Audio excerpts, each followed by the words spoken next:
Hello, my name is Michael Weinstein. I'm a bioinformatics scientist at Zymo Research, as well as being a sequencing and NGS instructor at UCLA.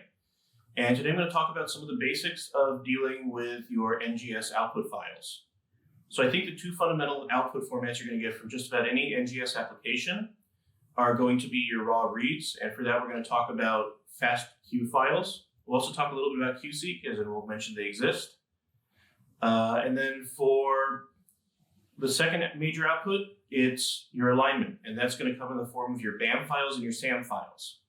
And I'm going to give you an example of a SAM file. The only difference between BAM and SAM files is SAM files are human readable, BAM files are compressed and they're not. But otherwise, everything between them is the same. So I will walk you through how to understand the various fields in these files, understand how to go through them, and understand what your sequencing data is actually telling you, and then what your alignment data on your sequencing is actually telling you. So come with me over to my computer and let's have a look. Hello, everybody, and welcome to the first set of slides for NGS November, Understanding Your Sequencing Data. So the first thing I'll cover is file names, and you'll see some different file names depending on the file format, but for your raw reads, there's going to be either QSEQ or FASTQ. QSEQ is more of a historical format. You're unlikely to see it now, but it still pops up occasionally, either in old data or certain sequencing cores really like to stick to their original protocols, and they'll still give out QSEQ data. So starting off with QSEQ data, we'll see these long file names that have a few different fields separated by underscores. So the first field is S3. That means the lane number here. Obviously, that'll vary. Followed by the read direction, so it'll be either read 1 or read 2, although only read 1 will show up if it's not paired end reads. Then the tile number, followed by the file format. Contrast that to FASTQ, which is the format almost everybody seeing this is going to receive, although again, you may see QSEQs either in old data or from some cores that are following older practices. That'll start off with a sample name or a sample identifier, followed by some sample number, and this is the number of the sample in the run sheet that's given to the Illumina machine that you run on. Following that, you'll have the lane number, so most flow cells are going to have 8 lanes to them. I don't know of any that don't. Next up will be either R1 or R2, and that'll be the read number or the read direction, so 1 is your forward reads, 2 is your reverse reads. If this starts with an I, these are only index reads, so it's just reads from the indices. But again, the number will still correspond. Followed by, in this case, 001, and pretty much it's always going to be 001. This is kind of a historical holdover from when the media storage wasn't always that big, and you sometimes had to have a single sequencing run broken up into much smaller files. You could have 002, 003, and so on to break up the file. And then, of course, your file format, which is FASTQ, and then usually that's going to be gzip, so it'll be fastq.gz. So what is the QSEQ format? The QSEQ format is kind of defined by the fact that it has all the raw read data on a single line. So here we just see 4 example lines of QSEQ data. It's not exactly representative of what you'll usually see for a reason I'll go into towards the end. So what do these fields all mean? So let's start off with the first 4 fields, these ones. It's going to be the machine ID, the run number, the lane, again, the lane in the flow cell, and the tile number. The next 4 values are going to tell you exactly where the read was done and in what direction and so on. That's going to be the X position and Y position within the flow cell and lane. Then the index, followed by the direction of the read. So in this case, they're all read 2. So these are the reverse reads from a set of paired end reads.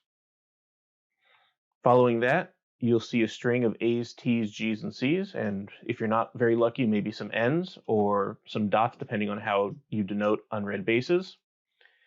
And then following that, you'll see this strange looking set of characters here. It'll always be the same number of characters between the length of your read and the length of the string of characters. As far as what it means, this is the quality score, or how confident your sequencer was in each base, and I'll go into how to interpret this in a bit.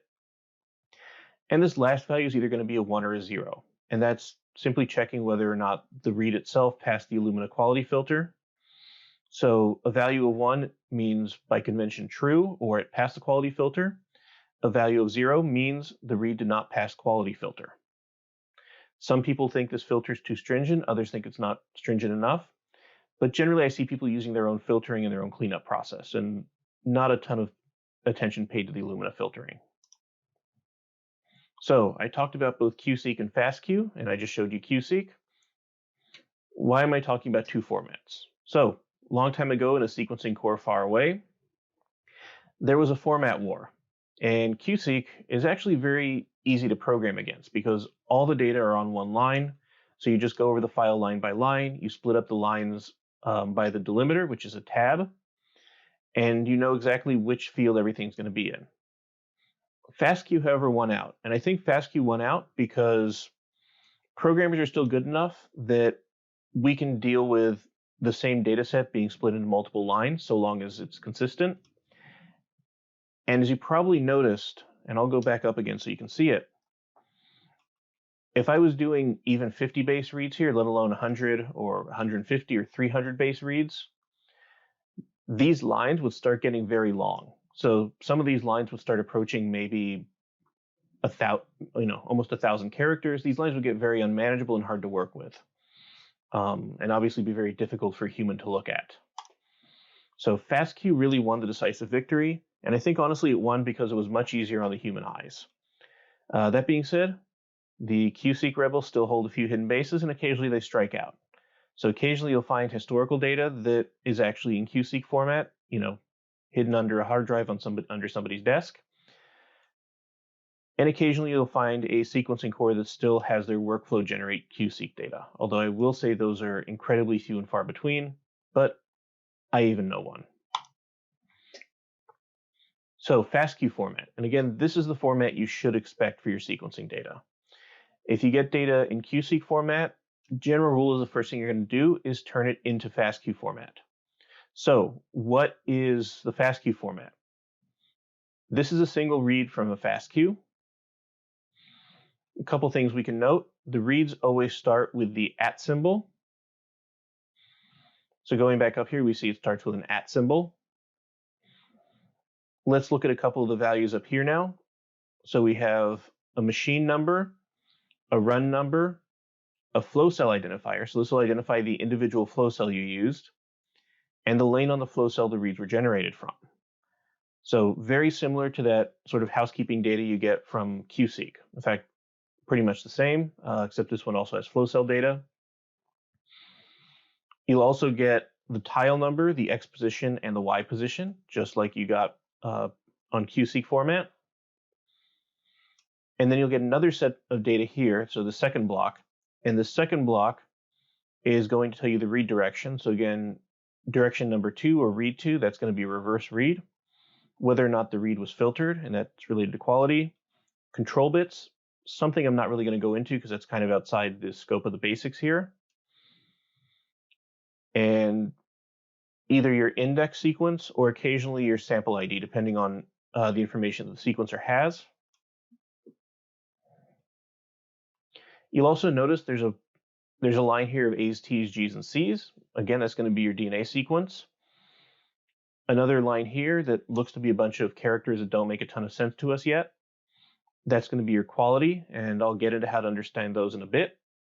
In between them, you'll have a line that starts with a plus. Occasionally, you'll find things on this line, but generally things you find on this line are notes, and you don't usually need to worry about them too much for analysis. So again, I'm going to skip over the issue of control bits. I'm trying to keep this course very basic to things you can do without a lot of math and without a lot of bioinformatics or programming knowledge. So let's get into understanding quality strings. At a very basic level, quality strings use ASCII, which is just a very standardized mapping of letters to numbers and numbers to letters. And I'll show you what that looks like in a moment. But it uses these ASCII values to encode 2-digit integers using a single character. This does a few things that are very important. Number one, it keeps our files smaller because your quality string is going to be always as long as your sequence string itself. It would be even worse if you had a 2-digit number. Now your quality strings are going to be twice as long as your sequence string. It's also going to keep the scores in alignment with the bases. So what this means is if I have one line that is the sequence and then I have a line under it that is the quality score, every base will be right over its quality score. And if I go up one, you'll see here, this quality value here corresponds to this base, this quality to this base, and so on, which makes it a lot easier for humans to read. And again, I think that's one of the reasons why FASTQ format really caught on. The way we interpret this is we go from a character to a number, and this conversion is done strictly using the ASCII tables. We then go from a number to a base value adjustment, and that's using a convention that I'll go over in a bit, and I'll tell you why we have it. Going from our number to a base value adjusted number, that gives us our Phred score, and I'll talk about how to translate a Phred score into a confidence score, because the confidence score is really what the quality is telling us. It's telling us how confident the machine was that it called the right base. So this is an ASCII table. Anybody who's seen the movie The Martian might remember that they had to use this to kind of have a way of translating letters and numbers back and forth. If you haven't seen the movie before, if you haven't seen it for a while, I recommend watching it. It's always a great example of just some good problem solving under hard conditions. So again, this table, we have the decimal values, we have the hexadecimal values, which are used quite often in computing. We have the binary values, which computers only count in binary. So computers can only count to 1. Humans count to 10 because we have 10 fingers and 10 toes. We have the octal values, which I don't think are used anywhere except for certain aircraft machinery. Don't know why we even list it. And then finally, we have the actual character. So a couple of notes. These characters don't print. Characters 0 through 32, these are called non-printing characters. And you'll see there's characters such as 7 or bell. That's actually telling your computer to make a ding. Other cases you'll see, device controls, escape character, that kind of thing. So these are characters that you're generally not going to see if you have them there, which is why we can't use them as quality scores, because these actually will cause it to come out of line. So typical quality score uses something called base 33. This is what I was talking about with going from a number to a base value adjustment. So the typical quality score encoding scheme is going to start at 33. That is the exclamation point. And again, we start at 33 because that's really the first printing character. There's another convention called base 64, where the quality score encoding starts at 64. I don't even remember why they did this, but we generally don't do it anymore.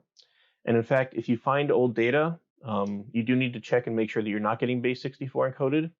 If you do happen to get base 64 encoded, there's some very good and efficient scripts that'll convert it back to base 33, which again is what most programs expect and what should be the standard now.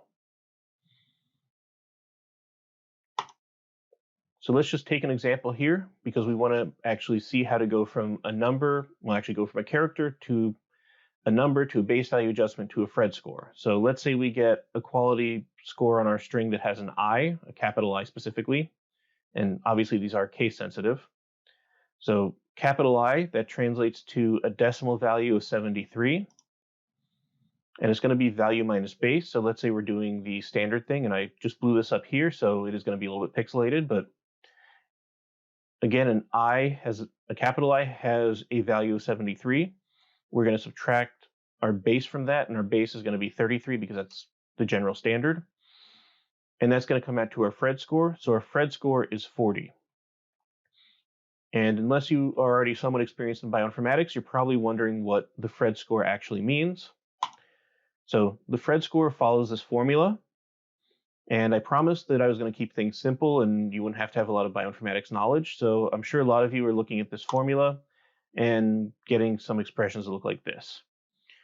So understanding a Phred down to the very fine detail, yes, it's going to require using this formula. Fortunately, the way the Phred score is designed, there's actually some very easy rules of thumb to go by to interpret a Phred score.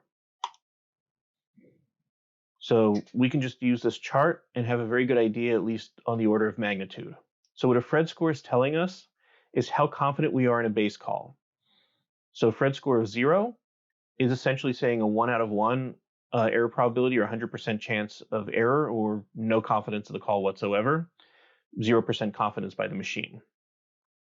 Phred score of 10 means a 1 in 10 probability of error or 90% confidence. That's actually still not a very good score.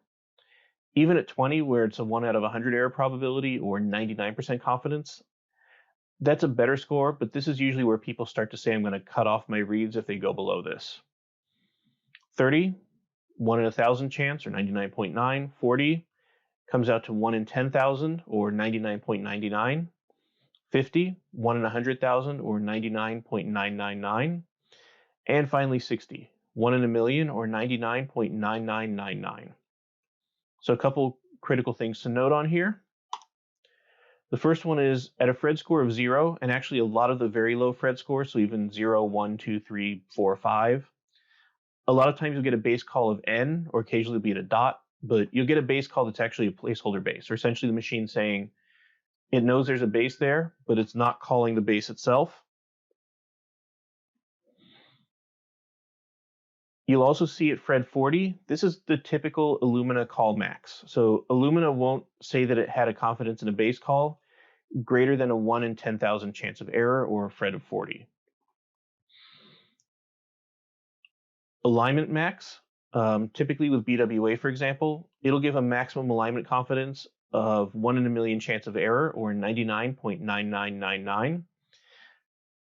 This will vary a little bit with some of the more third generation sequencing or the long reads. So for example, I've seen very extended Phred values for PacBio reads that are generated by consensus, because PacBio reading the same base multiple times on the same strand can generate extremely high confidence values. So now we move into alignment, or the SAM and BAM files. So everything I'm going to show you is going to be SAM file format. I can't show you BAM file format because BAM file is the binary version. But the only difference between the SAM and the BAM file is that the BAM file is compressed down binary data. It's actually a lot more efficient for the computer to read and search through a BAM file, but those files are unreadable to humans like us. So first we can look at this and we can see a couple of important things. There's a couple lines at the top that start with the @ symbol, and then we see kind of this repeating pattern of some string of letters and numbers. And this is actually a continuation of the previous line down here, but we see it always starts with a string of letters and numbers. So let's first talk about those lines starting with the @ symbol.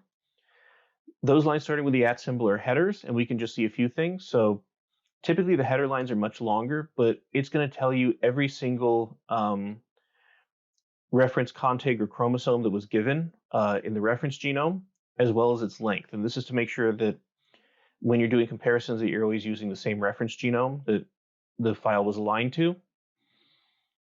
This PG, as you'll notice, it's telling you this was generated using BWA. It's going to tell you specifically that it was using BWA of a specific version. And it'll even give the entire command line used to generate the file. So this is really awesome for traceability. If you're worried that somebody generated an alignment and they may have been using bad parameters, or they may have been using strange parameters, or they may have been using a reference that you aren't accustomed to, you can actually look at this command line they used and see if everything checks out. So the basic unit of data in a SAM file is the SAM data line. And again, these lines are incredibly long, so it actually is broken up, but this is a single line that just had to be broken up so we can see it. So let's see what all these individual fields mean. This first one is called the query name. You'll find that it's shared by paired end mates. So read 1 and read 2 from the same DNA insert are going to have the same query name. It'll otherwise be unique. The other case where you can find the same query name multiple times is if you have a piece of DNA in there that aligned to multiple locations in your reference. then you may get what's called a multi-mapper, and you may get multiple alignment data sets for the same read, because that read could align very well to multiple places. Those multi-mappers tend to be kind of annoying, and a lot of times they wind up being junk, but they are important to be aware of because you will see them. Next up, we have our flag value. And the flag value is another encoded value, kind of like our quality scores. And this one is going from a decimal number to a binary number to multiple true-false values. So let's have a look and see how we understand this. So we will have to tilt our heads a little bit just to understand this. We start off with a bunch of true-false possibilities. So read being paired is one of them. You can either have reads that are paired or unpaired. Read being mapped in a proper pair. So proper pair means that both reads align to the same chromosome, and both reads were close enough that it made sense. So for example, if you know your insert size is about 400 bases, and you have your forward and reverse reads mapping 10,000 bases apart, chances are you're dealing with an abnormal situation. And that usually requires a little bit of additional review, because you may have a structural abnormality, or you may have some bad reads. So the next question, was the read unmapped or was the mate unmapped?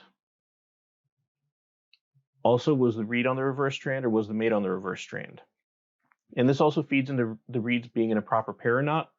If both reads map to the same direction, that's also improper pairing, because both reads should be close to each other on the same contig and reading towards one another.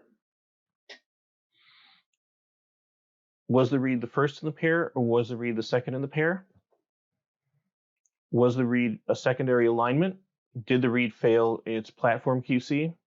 And then these high number ones, I'm not going to go into too much. Optical duplicates or PCR duplicates are kind of interesting, and it's definitely worth learning about, but that's going to be outside the scope of what I teach today. This value I've never actually seen used before, and I'm not even 100% sure what it means, especially compared to secondary alignment, which usually means that you had a multi-mapped read and you're flagging something that is not as good an alignment, but also seemed like a potentially valid alignment. By convention, these things will be 1 if they're true or 0 if they're false. So the way we can calculate up a flag score for a situation like this, where we're saying the read is paired, the read is mapped in a proper pair, the mate was on the reverse strand, and the read is the first in pair, is just through this simple addition. So it's going to be from here 64 plus 32 plus 2 plus 1, and that's going to be a value of 99. This is actually a very common flag score to see. So looking back at our SAM file, we actually see that all of our flag scores here are either 99 or 147.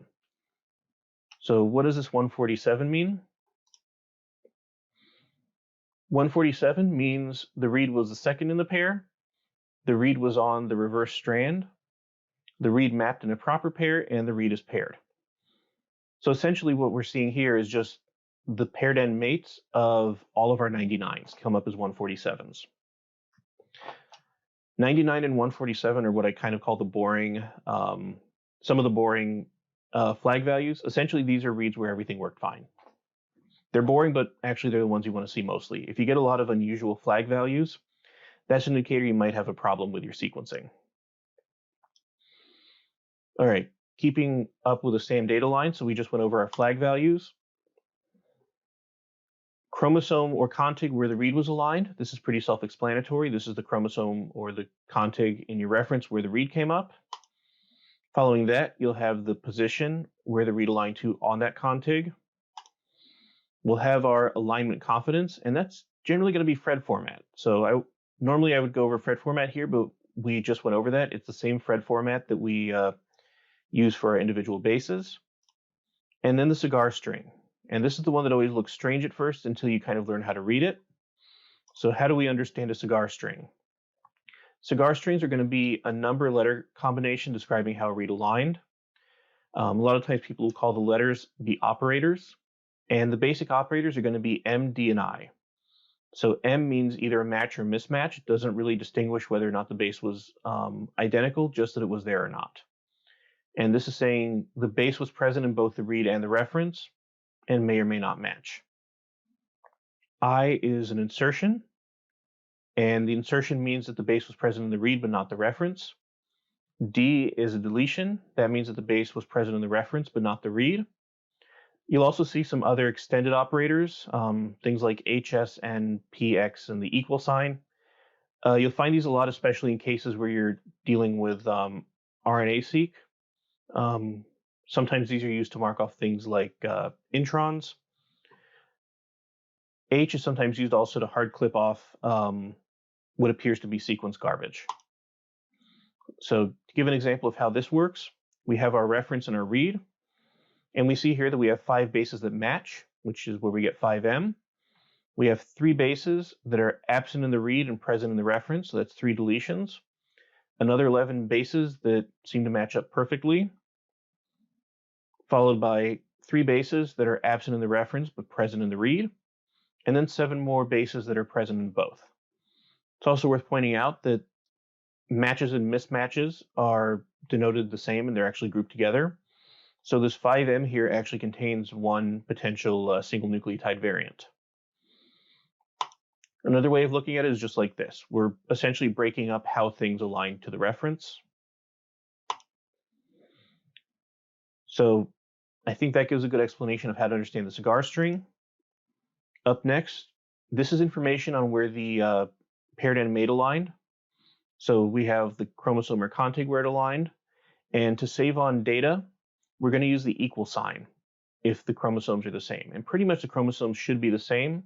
If we get a lot of mates mapping to different chromosomes, that's usually the sign of something wrong with the sequencing. We have the position where the mate aligned. We have the length of the reference sequence it aligned to. And this sometimes confuses people because a lot of people look at this and will immediately think it's the length of the read itself, but the read itself can actually be a very different length. This becomes a big issue for things like RNA-seq, where you may have a 10,000 base intron. So your read length is going to be, let's say, 100 bases, but your reference length is actually going to be over 10,000 bases. Following that, you'll have the quality scores, and this is just the same quality score brought over from the FASTQ file that describes the confidence in each individual base. So these two, nothing new here. And then finally, we have our predefined tags, and these are just various predefined tags that I'm not really going to get into here because these are outside the scope of the class.